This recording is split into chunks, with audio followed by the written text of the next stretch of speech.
getting into, change colors, number 2A, right? But before we do that, I want to write out my chemical equation. C6H12O6, which is glucose. And glucose breaks apart to form one of my favorite molecules. Can you guys guess what this is?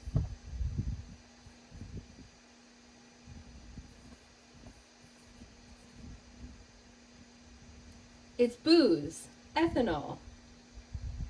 So, sugar breaks down into ethanol and carbon dioxide. That's fermentation. That's the biz, right?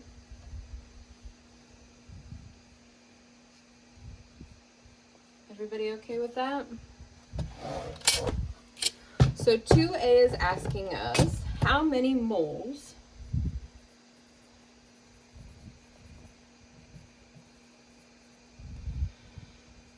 of CO2, and I'm writing this lazy fashion, right? So I apologize. I know some of you guys are very confused by the moles versus molecules, but hopefully you won't have this problem now because we're not really going to be dealing with molecules very much, okay?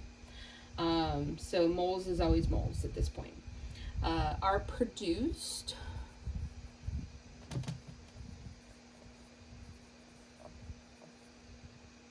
when 0.4 moles of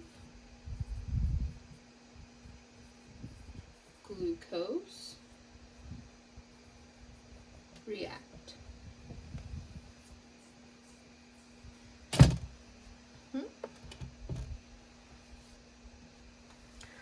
So we're starting off with moles of glucose, right? C6H12O6. And we're trying to get to moles of CO2.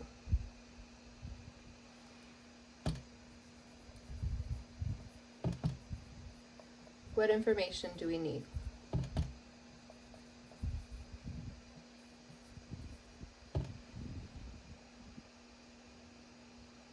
Molar ratio. Yep. Molar ratio from the balanced chemical equation. Balanced chemical equation. So, I have 1 mole of glucose for every 2 moles of carbon dioxide. Is everybody okay with that? Cool?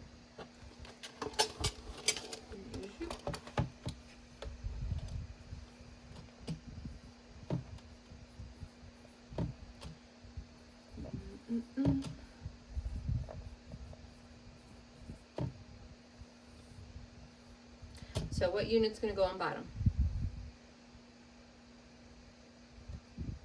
Mole of C6H12. Sure.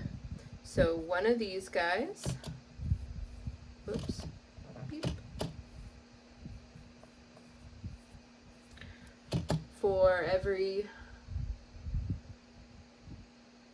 2 moles of carbon dioxide.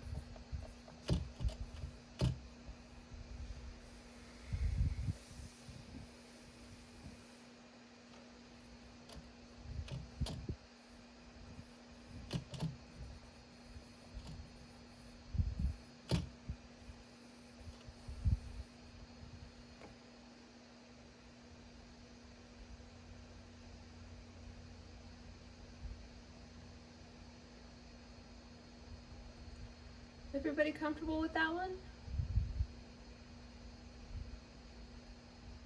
Yeah. Any questions? Looks a lot easier than the last one we just did, right? Cool. So, so that's not at all a trivial point that we want to make here, guys. Is probably the number one mistake that I see students make with molar conversion type problems is they want to make them harder than they are, right? Some of these problems are really not that bad. If you don't map it, it's going to be really hard for you to see how complicated this problem is, right? So For me, like, I think it's just a matter of like where to apply. It's like the simplest part of it is the most complicated for me, which is the moles to moles. Like, right. between moles and like where to apply them. Like in the last one, I put like 1 mole of HF over. I like totally skipped like the whole 1 to 8 thing and just did like 1 over the molar mass of something beforehand. I don't remember, but it was the moles to moles, and that's like what trips me up every single time. Yeah, and that's honestly the most important part, right? Yeah, I know. So, I have, maybe, I'll try and put together a practice, stoichiometry, question set for you guys. But I have a lot of questions that instead of working with compounds, I just work with different types of food. So, basically using like recipes, food style to ask how this relationship works.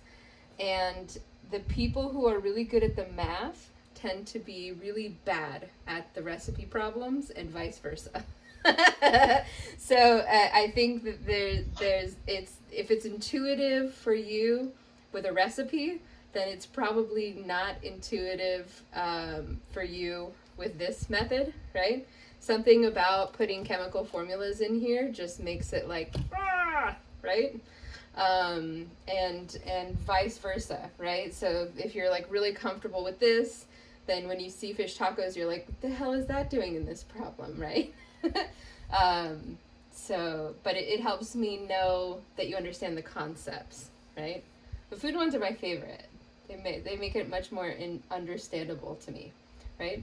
So, and that's fine, honestly. Like, if it helps you to like call this a sandwich and call this like a pepperoni, whatever, do it. You know what I mean? Like, it's not going to help you find the molar mass. You're still going to need the chemical formula for that, right? But if it helps you figure out the molar ratio to like call these something different, do it. That's fine. Cool. You're like, I'm not going to do that. Whatever, Danica. Cool. Yeah, I'm going to do an extra step in a problem just for fun, Danica. Whatever. Okay. So this next one is going to be more like the last problem that we did. So why don't I let you guys get started on that. And